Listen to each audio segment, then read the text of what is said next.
never-before-seen footage, witness the hedonistic rise and the chaotic crash of Damian Morris in his pursuit of fame and celebrity. This is the story behind the music.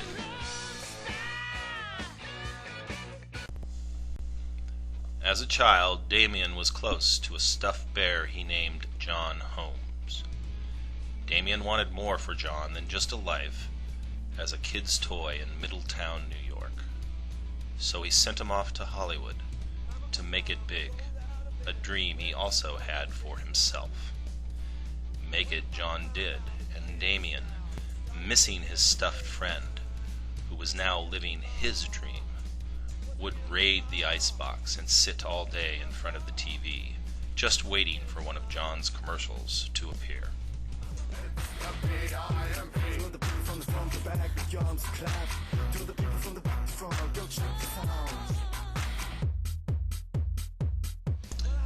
Damian was an angelic child. He proved himself a favorite of his Catholic priests. He adored the fathers, a friend observed, but they adored him more. They literally knelt before him. In high school, he aspired to basketball stardom. He could dunk by the time he was a sophomore, as long as the basket was 6 feet off the ground. He adored his friend, Murph. "I loved hanging out with Damian in those days," Murph said. "We were like yin and yang, Lewis and Martin, Pope and Crosby. He was goofy, I wasn't. I got the girls, he didn't. It was a perfect friendship." During his college years, Damian faced many struggles. In this interview with his college roommate, the roommate describes one particularly troublesome issue. In his early premenstrual years, premetrosexual years, Damian was convinced that the following song was about a homosexual encounter between Van Morrison and some unknown third party. Conflicted as he was about his own sexual orientation, Damian played this song non-stop, undoubtedly alternately fantasizing about being the object of Van's lyrics, or making a mere raised eyebrow to let everyone know that he, Damian, was in the know about Van. It was around this time that the devil came into Damian. First cigarettes, then loose women. He began to search for meaning in his daily existence, to utilize his college education to its fullest. Finally, Damian found some peace, and that peace was Suzanne.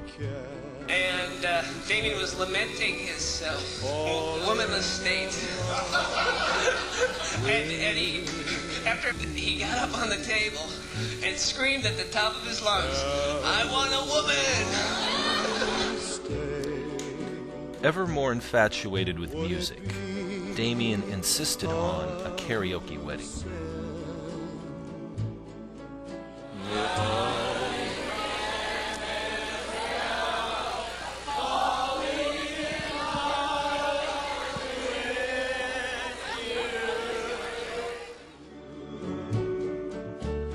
Like a river flows, surely.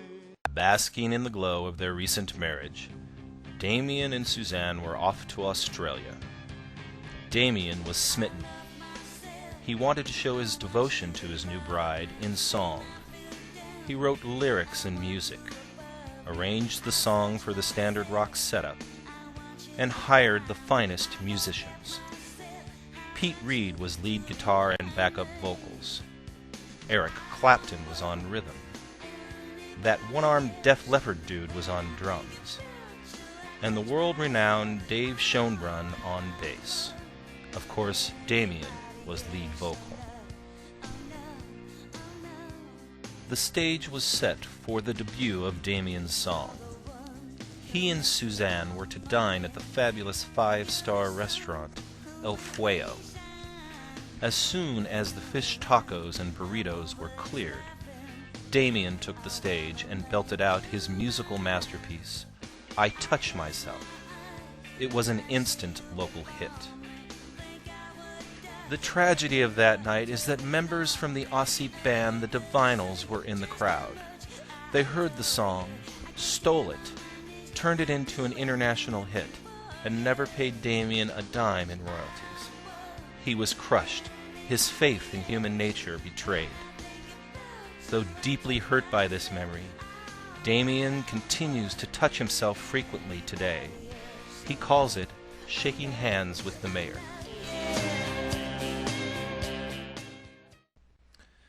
Depressed and bitter from his experience in Australia, Damian left Suzanne behind and moved on to Hollywood. Now obsessed with his pursuit of fame, he tried the music scene once again. He landed a few low-budget movie roles and gained some notoriety. His ego soaring, he soon had his own entourage and started calling himself D-Fed. Movie roles got bigger and the co-stars sexier, and D-Fed was at the pinnacle of his celebrity. But celebrity came with a price as Damian's life plunged into gossip and scandal. Then D-Fed made the mistake of his life. He hooked up with Brittany. Brittany got pregnant. And little D-Fed was soon born. Damian, however, found no joy in these events. He felt isolated, empty, and depressed. Then things fell apart. Really apart.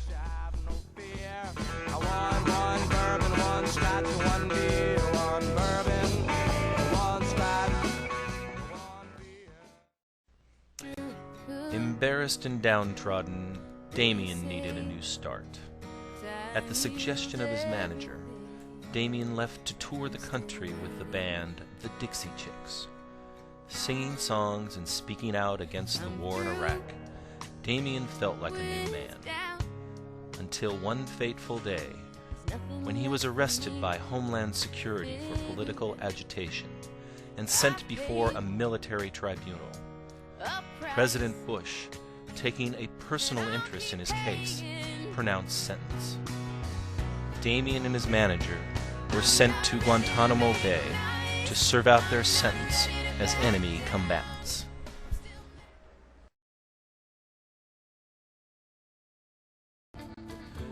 Freed from prison, Damian put his D-Fed days of celebrity behind him. He returned to Suzanne and retired to a quiet family life in Foster City, California. Today, the man behind the music is the devoted husband behind the wife, adored father behind the children. Not just family provider, he is also corporate provisioner extraordinaire. Ever the artist, he has given rise to a new concept in the high-tech landscape, the broadband bureaucrat. Damian may work for the man, but he has not ceased railing against the man. He has found a new place for his voice, a blog called DJ's Detritus. There he has found a vent for a distinctive combination of piercing observation, common sense, wit, and verbal garbage. An audience has flocked to his blog, and now enjoys as many as 2 clicks a week. He has tapped into a boomer zeitgeist. From it, he now rails against war, violence, and the gun lobby. It has distinguished him as a pacifist and animal rights activist. This man behind the music would never hurt a flea. A rat, however, is another story. I would be nothing without you. Did you you're my hero? My hero.